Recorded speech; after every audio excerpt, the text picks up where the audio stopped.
नमस्कार। अपना प्रदेश उत्तर प्रदेश उत्तराखंड देख रहे हैं आप। मैं हूं आपके साथ पूजा मोहन पांडे। आज उत्तर प्रदेश अपना 74वां स्थापना दिवस मना रहा है। बीते सालों में प्रदेश ने कई ऐतिहासिक क्षण देखे तो कई सबक भी हमारे हिस्से में आए हैं।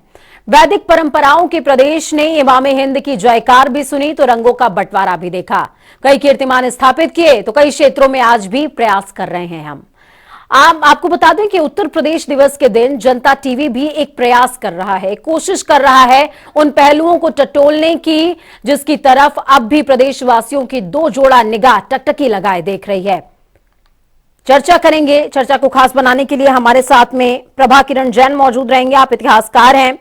Umesh Kumar Mittal retired IAS officer, Manoj Kumar Mishra भी हमारे साथ में मौजूद रहेंगे।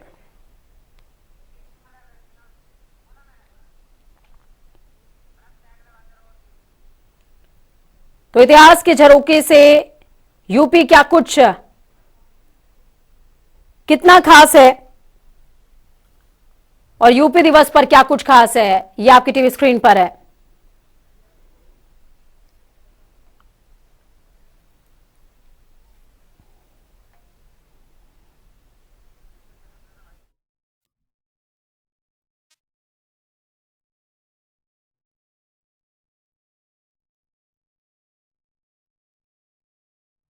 उत्तर प्रदेश के लिए आज का दिन, और आपको बता दें कि उत्तर प्रदेश में 3 दिवसीय समारोह का आयोजन है जिसका आगाज आज मुख्यमंत्री ने अवध शिल्पग्राम से किया है।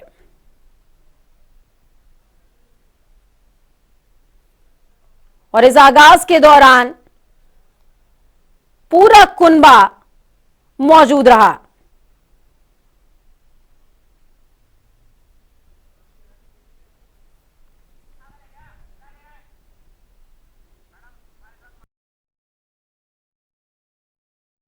किरण जैन हमारे साथ में मौजूद हैं, साथ में Umesh Kumar Mittal retired IAS officer हैं। आप दोनों का ही जनता टीवी के मंच पर बहुत स्वागत है। सर, आज उत्तर प्रदेश का 74वां स्थापना दिवस है और आज का दिन बेहद खास हर लिहाज से हो जाता है। आप आज के दिन को किस तरीके से देखते हैं और आज के दिन से जो उम्मीदें तमाम लोगों की जुड़ी हुई हैं उसको किस तरीके से देखते हैं?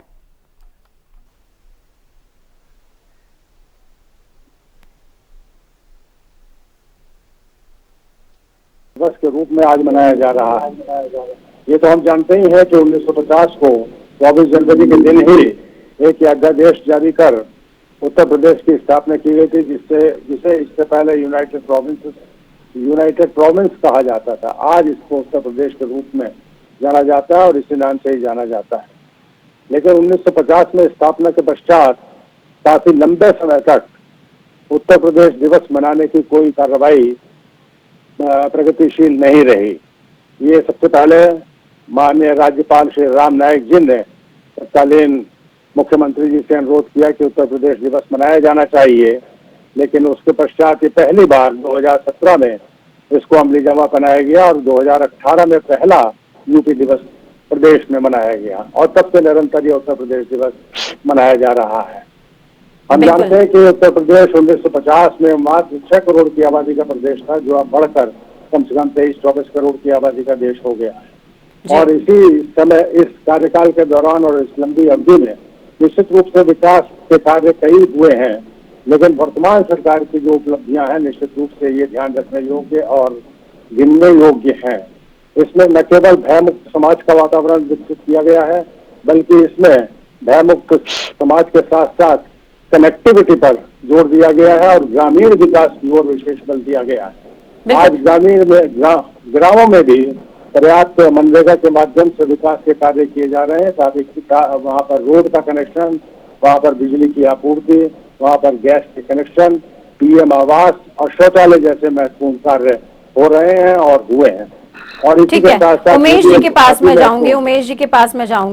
उमेश जी, देखिए लगातार बहुत सारे सवाल इसलिए भी उठते हैं क्योंकि देखिए बहुत सारे विकास का जिक्र यहाँ पर प्रभा किरण जैन जी कर रहे हैं और उमेश जी ने किया है। प्रभा किरण जी के पास में जाऊंगी।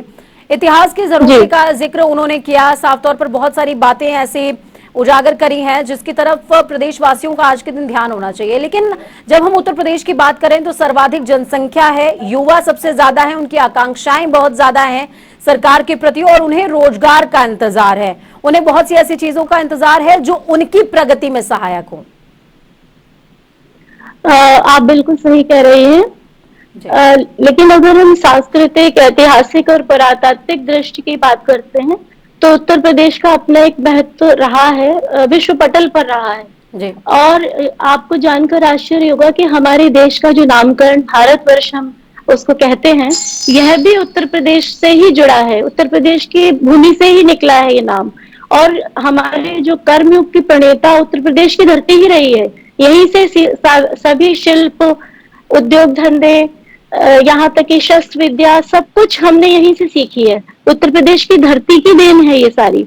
और इस सारी सांस्कृतिक एवं ऐतिहासिक पुरातात्विक महत्व की ऐसी नगरी को आज जब बहुत अधिक और भी विस्तार दिया जा रहा है, वहाँ इतनी अधिक नए नए कॉरिडोर्स बन रहे हैं, सड़कों का विस्तार हो रहा है, तो मेरे ख्याल से जो रोजगार है उनमें भी बढ़ोतरी अवश्य ही हुई है और ज्यादा होगी। जिस तरह ये सरकार कार्यरत है या जिस तरह हम अपने आसपास का वातावरण देख रहे हैं, उसमें हमें विकास की दृष्टि दिखाई दे रही है। हालांकि कुछ जगह पर बदलाव भी होना है और सोच का खुलापन भी विस्तार मांग रहा है, ऐसा भी मेरा मानना है।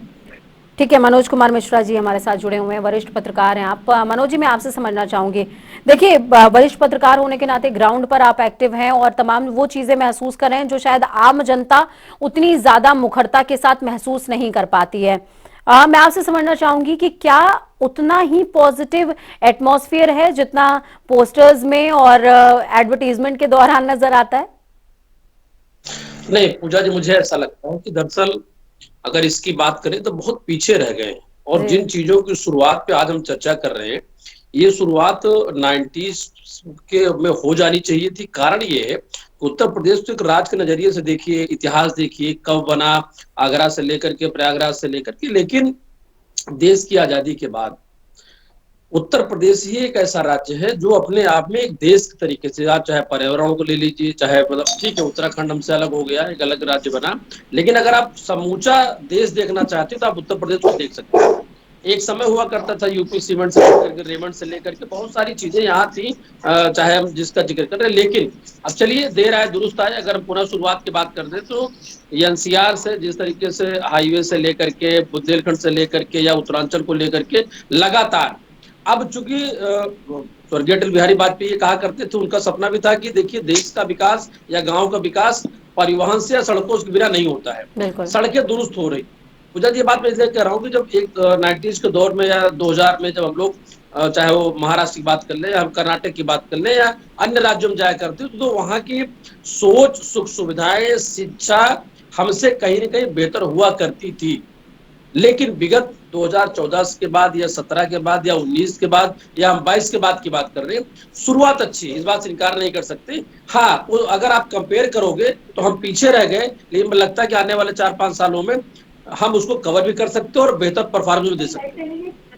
ठीक है, एक चीज और मैं समझना चाहूंगी, देखिए प्रभा किरण जी जुड़े हुए हैं हमारे साथ में।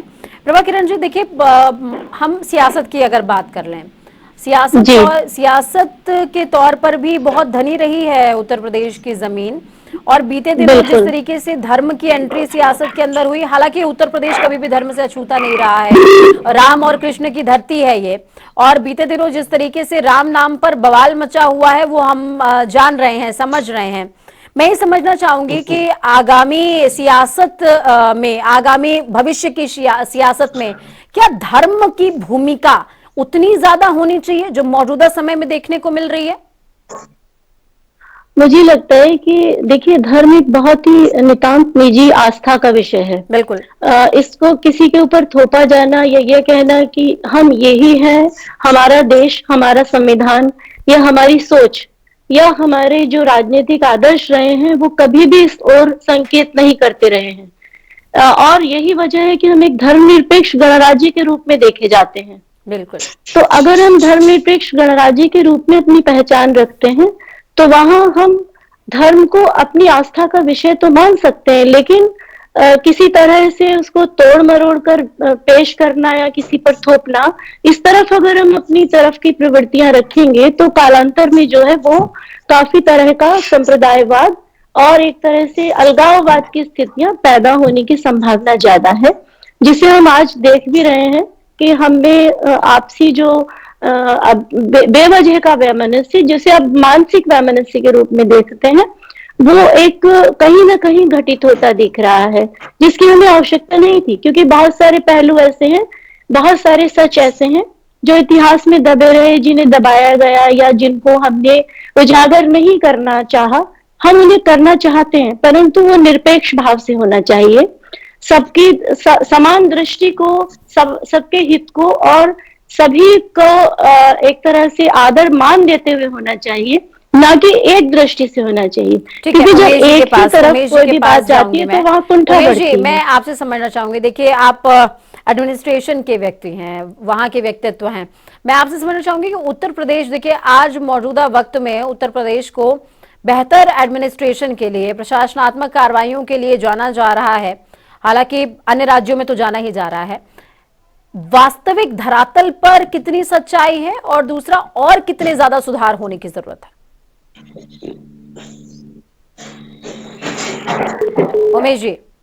उमेश जी से संपर्क हमारा टूट गया है।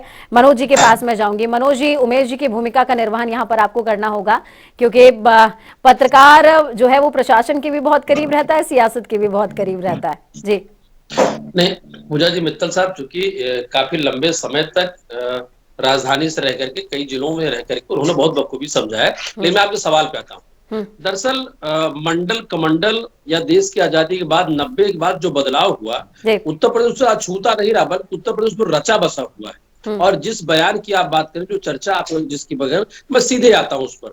देखिए, अगर अयोध्या है तो काशी भी है, मथुरा भी है, और सारे धर्मों को लेकर के सारी चीजें हैं, लेकिन उसके बावजूद जिस तरीके से राजनीति अब उन चीजों पे की जा रही है जो तथाकथित, देखिए जाति और मंडल कमंडल, मैंने जिक्र पूजा जी इसलिए कर दिया, दरअसल त्वरित लाभ के चक्कर में ऐसे बयान होते हैं, लेकिन उसका भविष्य में बहुत नुकसान होता है। और यही नुकसान ये रहा कि उत्तर प्रदेश और बिहार को, मैंने खासकर उत्तर प्रदेश बात इसलिए कर रहा हूं, जो आज हम लोग चर्चा उत्तर प्रदेश का स्थापना दिवस पे कर रहे हैं। उत्तर प्रदेश चाहे धर्म की राजनीति की बात कर ले, या राजनीति में धर्म की बात कर ले, या जातीय बात कर ले, या अगड़ा पिछड़ा की बात कर ले, या मंडल कमंडल की बात कर रहे, इन सारी चीजों में उलझ करके पीछे गया है। मैंने इसलिए कर्नाटक का जिक्र किया था आपसे, इसलिए मैंने आपको दक्षिण का जिक्र किया था कि हर जगह इस तरीके के मतभेद और मनभेद है, लेकिन वो विकास के रास्ते में आड़े नहीं आते हैं।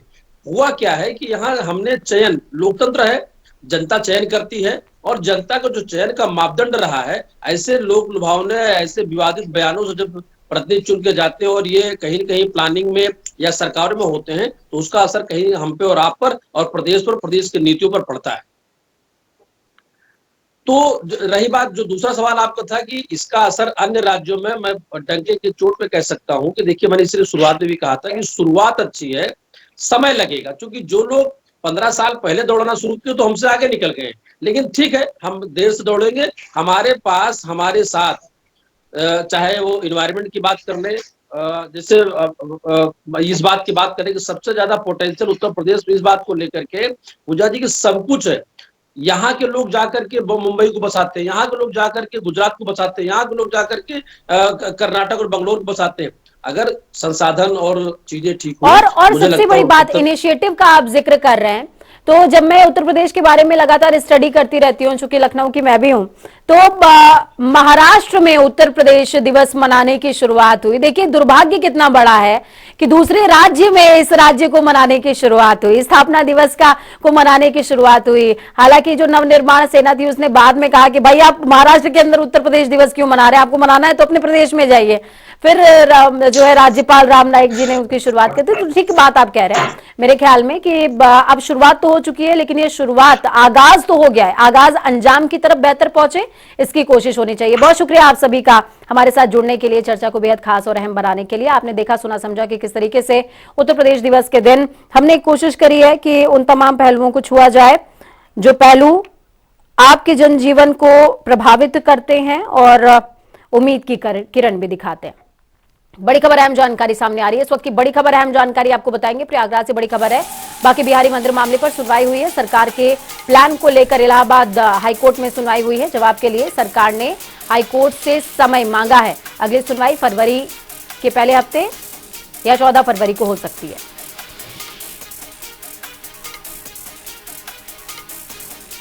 बड़ी खबर अहम जानकारी आपको दे रहे हैं। सरकार के प्लान को लेकर के जवाब मांगा गया है, तो सरकार ने कहा कि हमको भाई समय दीजिए।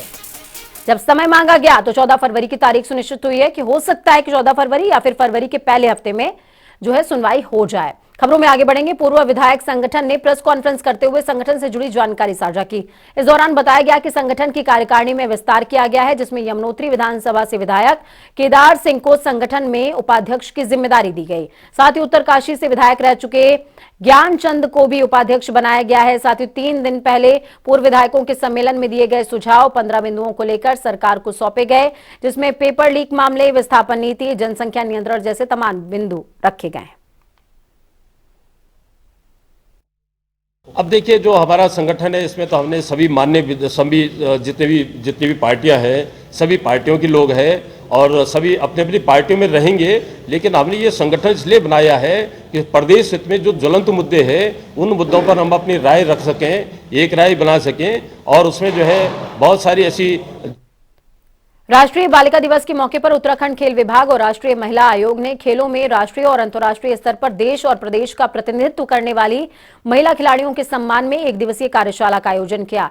इस कार्यक्रम में मुख्य अतिथि के तौर पर मुख्यमंत्री पुष्कर सिंह धामी ने शिरकत करी। मुख्यमंत्री धामी ने कार्यक्रम में मौजूद बालिकाओं को बालिका दिवस की बधाई देते हुए कहा कि राज्य सरकार महिलाओं और उनकी सुरक्षा से जुड़ी योजनाओं पर विशेष फोकस कर रही है। इस दौरान सीएम धामी के साथ में उत्तराखंड की कैबिनेट मंत्री रेखा आर्या भी मौजूद रहे।